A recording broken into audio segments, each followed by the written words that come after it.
Pond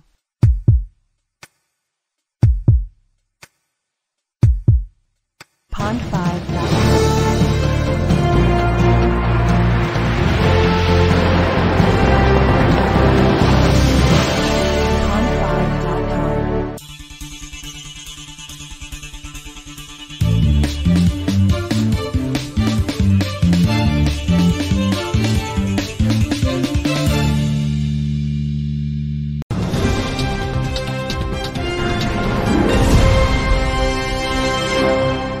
Après la publication sur les réseaux sociaux du rapport de la Chambre des comptes de la Cour suprême sur la gestion des fonds Covid-19, lequel accable certains membres du gouvernement de malversation financière, le gouvernement s'est prononcé vendredi dernier pour la première fois sur ces soupçons de détournement d'argent public destinés à la lutte contre le coronavirus.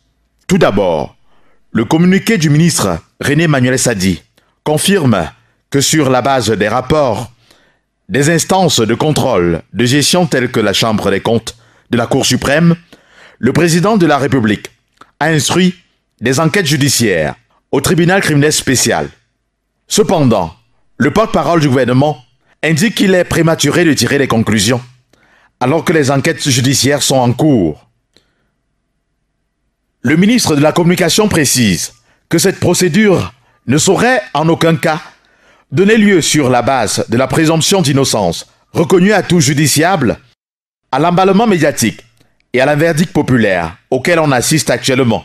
Une sortie du porte-parole du gouvernement diversement appréciée dans la rue. Mais cette histoire du Covid, nous interpellons la plus haute autorité du Cameroun de prendre des mesures qu'il faut pour que ceux qui ont été impliqués ou qui sont impliqués de près ou de loin par rapport à la gestion de cette pandémie, qu'ils soient poursuivis et qu'on laisse la justice faire son travail et rien que son travail. Et quant à ce qui concerne les journalistes, lorsqu'il s'agit de certains canevas qui les intéressent, ils ne font jamais allusion aux journalistes, au contraire. Et je tiens à encourager les journalistes qui respectent leur déontologie de faire leur travail quand il faut. Et si on se rend compte qu'un journaliste a fait ce qu'il ne faut pas, on connaît les canevas qu'il faut pour qu'ils se prononcent par rapport à ce qu'ils ont dit. Quand la presse se prend pour Superman, c'est là où ça gêne. Effectivement, il y a une très grande publicité. C'est vrai, c'est pour dire qu'il y a des choses qu'on ne devrait pas faire. Mais lorsqu'on fait une grande publicité, il y a un préjudice moral vis-à-vis de ces personnes, vis-à-vis des membres de leur famille, de l'image même de la personne. C'est vrai, il faut attendre que la justice se prononce avant que la presse ne puisse vraiment donner le pour ou le contre des incriminations qui sont faites en ce moment à ces membres du gouvernement et à toutes les personnes qui sont impliquées dans ce problème de la gestion de la pandémie Covid au Cameroun. En attendant que ces présumés détourneurs de fonds Covid soient établis, le sujet alimente les conversations.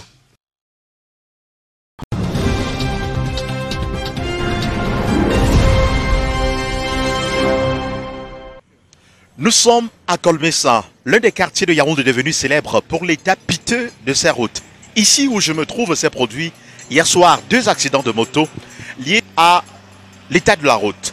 Et vu la pluie j'ai abattue sur la capitale politique camerounaise hier soir, donc les usagers qui ont de la peine à circuler librement, que ce soit les conducteurs de mototaxi ou alors les automobilistes, c'est très difficile de pouvoir se mouvoir. On n'a pas de choix. On est obligé de vivre comme ça avec. On vit avec. Ce n'est pas parce que nous voulons. On a même des difficultés. Mais on fait avec parce qu'on n'a pas de moyens. Nous-mêmes, si c'était l'affaire personnelle, moi-même, je pouvais déjà arranger cette route parce qu'elle nous dérange. Parfois, les motos quittent même là-bas, ça vient me prendre ici. Mais ce que nous voulons, nous, on veut que si le gouvernement peut vraiment passer avec la route en Kolmessa, quand il pleut comme ça, c'est la magie. Il y a même eu beaucoup de promesses qui vont jusqu'au mois de juillet et on attend. Et on attend ce jour. Dans ce même quartier Kolmessa se trouve la sous-préfecture de Yaoundé 5e. Et on se souvient le nouveau maire de Yaoundé 5 qui a procédé récemment à la pose de la première pierre de la construction de la mairie de Yaoundé 5 qui devra désormais sortir des terres dans ce quartier. Mais jusqu'à présent, aucun avancement dans ce chantier. On se demande à quand ce bâtiment, justement, ce joyau, verra le jour. On se pose la question, les populations d'ailleurs s'interrogent. Quand est-ce qu'ils bénéficieront d'une réfection de cette route? C'est juste du courage. Parce que nous, on a des familles à nourrir, on ne peut pas faire autrement. Ce n'est que ça à faire. Actuellement, malgré toutes les promesses, malgré toutes les difficultés, on fait juste avec. On a eu trop beaucoup de promesses, on ne sait même plus à qui, quoi. On ne sait même plus à qui on peut faire confiance. On fait juste avec. Voilà, les piétons et les automobilistes ont de la peine justement à pouvoir circuler librement. C'est un état véritablement qui fait honte au Cameroun. Et ça fait 7 ans que ça dure, 7 ans que les populations de Colmesin vivent dans cette misère, avec cet état de route déplorable. Et nous avons justement, notre rédaction a décidé de faire une descente pour permettre aux Camerounais, non seulement ceux qui vivent sur place au pays ou alors ceux de la diaspora, de découvrir et de pouvoir apprécier par eux-mêmes l'état de cette route voilà, qui dure depuis 7 ans aujourd'hui. On se demande à quand cette route sera réfectionnée. Il faut dire que le ministre de l'Urbanisme et de l'Habitat, lors de sa prise de fonction en 2018, a effectué une descente ici même à Colmesin pour pouvoir galvaniser et rassurer les populations de ce que l'État est en train de tout faire pour pouvoir construire, refaire cette route. Mais depuis cette descente, cette fameuse descente, rien n'est fait. Ça fait 2 ans que ça dure. Les populations vivent dans la même situation. Aucune évolution et c'est simplement déplorable. Manquements liés à l'état de la route sont particulièrement la poussière qui nous tue, les appareils. Et nous ne pouvons pas exposer certaines marchandises à cause de cette poussière. Il y a des maladies que nous sommes exposés tous les jours puisque nous absorbons aussi cette poussière. Nous sommes en direct donc de Colmesin à Yaoundé, ce quartier célèbre pour l'état de ses routes vraiment dégradées. Je suis Thierry Fa pour Beyoncé Camer Média. À bientôt.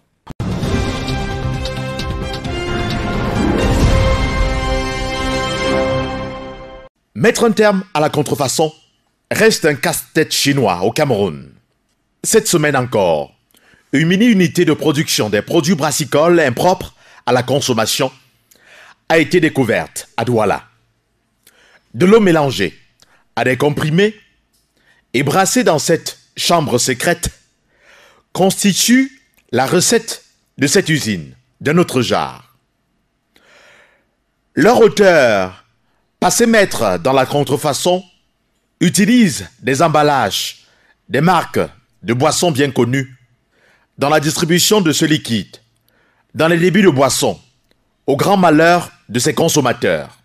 Et une fois dans les comptoirs, ces boissons contrefaites sont difficilement identifiables. Les faussaires les plus talentueux et qui sont moins nocifs que les autres, ils ne vont pas très loin. Ils prennent directement un whisky de 1500, 2000. Ils choisissent une bouteille de 9, 10 000. Alors, ils prennent juste, ils ramassent juste les bouteilles, ils introduisent, et après, ils prennent le temps de mettre du super glue, ils referment. Et le tout est joué. Mais vous verrez qu'ici, à 90%, l'étiquetage, si vous prenez l'exemple d'un moët de Chandon, l'étiquetage ici, ça a vraiment moins de chandons qu'ils ont coupé ailleurs, introduit entre les joints ici, et là. Si vous êtes juste curieux, vous verrez que ça a de couleurs différentes. La découverte de cette usine est intervenue à la suite d'une mission d'inspection des éléments de la gendarmerie. Il y a quelques mois auparavant, le ministre du Commerce était sur le terrain dans le cadre d'une campagne de sensibilisation contre les whisky frelatés et autres formes de boissons impropres à la consommation. Par cette autre découverte, il devient évident que les vieilles habitudes ont la peau dure.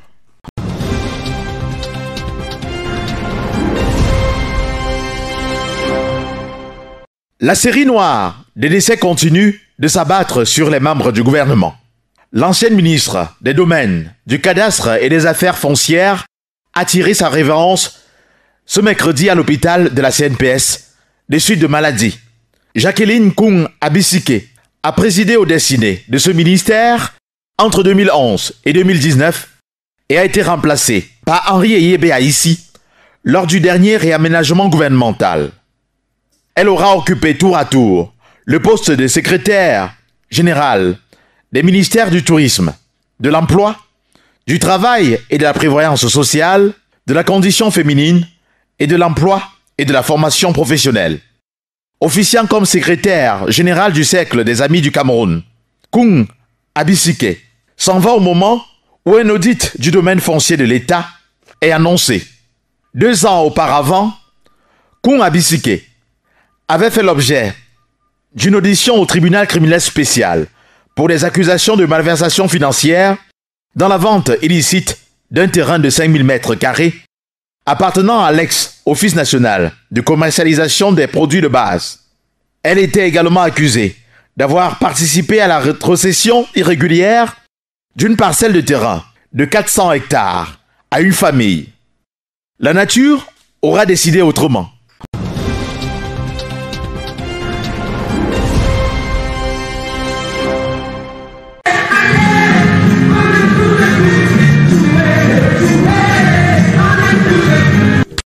Le collectif Africa Smile interprétera l'hymne officiel de la CAN 2022. Le choix porté sur ce groupe par le jury constitué du professeur Charles Binambikoy et de l'artiste Aladi Touré a été rendu public le 15 mai dernier au Palais des Sports de Yaoundé lors de la cérémonie de présentation du rapport final des travaux effectués par les différentes commissions engagées dans cet exercice. Un choix qui est loin de faire l'unanimité, surtout chez les artistes, où certains sont montés au créneau le lendemain de l'annonce pour dénoncer le favoritisme. Le dernier cri du désespoir est celui de l'artiste Lady Ponce. On nous sort les petits guignols de nulle part. On nous dit que c'est eux qui vont venir chanter. C'est eux qui vont venir nous chanter l'hymne de la CAN. Qu'est-ce qu'ils ont fait pour la musique camerounaise? Ils ont déjà contribué dans quoi dans la musique camerounaise? Nous avons la nouvelle génération là. La chanteuse de renommée internationale soutient qu'il aurait été préférable d'associer des jeunes célébrités à ce projet, eu égard de la grandeur de l'événement. Il faut toujours qu'on nous rabaisse. Vous partez prendre vos neveux, vos nièces, vos cousins pour venir chanter l'hymne de la CAN. Alors que vous avez les jeunes artistes là qui représentent tous les jours le vert ou jaune. Parfois même ils partent dans des compétitions. Comme le petit Sissou là, l'idole. Hein? On les a vus aller nous représenter dans les RFI, machin, les concours RFI, les trucs, seuls, sans le soutien du ministère de la Culture. C'est les enfants comme ça qui devaient chanter l'hymne de la CAN et gagner cet argent. Rappelons que la chanson du collectif Africa Smile était en compétition aux côtés de 99 autres propositions. Cette musique, qui évoque l'amour voué au continent du foot, sera interprétée en français et en anglais. Reste à la CAF de donner son appréciation.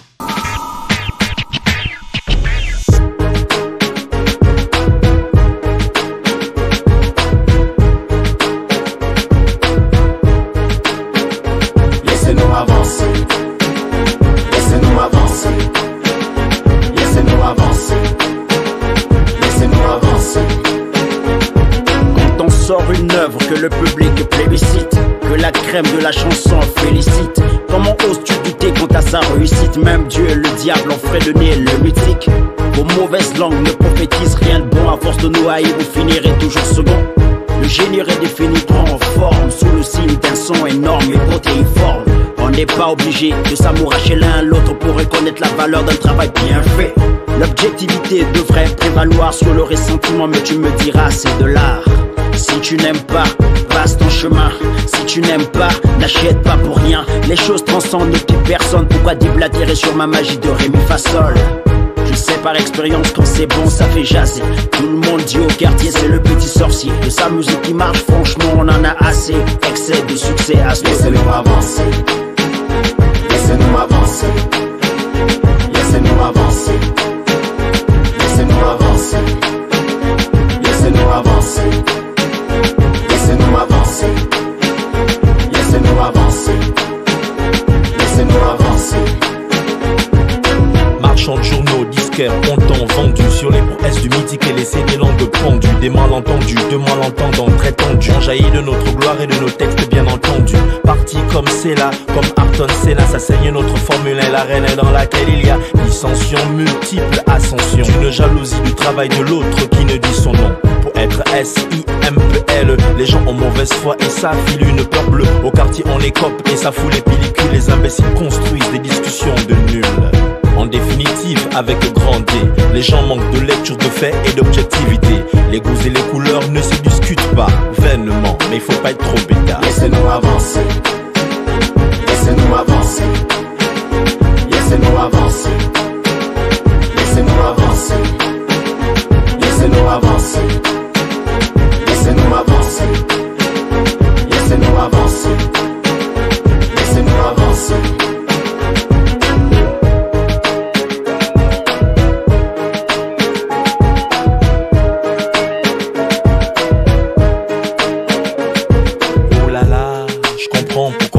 On fait flipper vos femmes à table à midi quand elles mangent. Regarde-toi Magenta, sans forcer, tu crées des hits qui révolutionnent le rap et son industrie. Assassin, tu assassines le rap, tu dis merci. Tu as des belles vidéos et les belles femmes t'apprécient. Tu oublies un peu trop vite ton histoire de petit colis qui fait que toutes les filles veulent visiter ton lit. C'est vrai, tu as trop raison. Les femmes dans ce truc, elles ont des démangeaisons. Et quand tu poses, quand tu rappes, c'est du sérieux. C'est du texte, c'est du style et c'est furieux. Et tes musiques, l'effet de tes musiques donne des mots de tête à tout le public. Ok, à cette flatterie, tant mieux si ça nous sert. On essaie d'être humble et faire ce qu'on a fait. Laissez-nous avancer.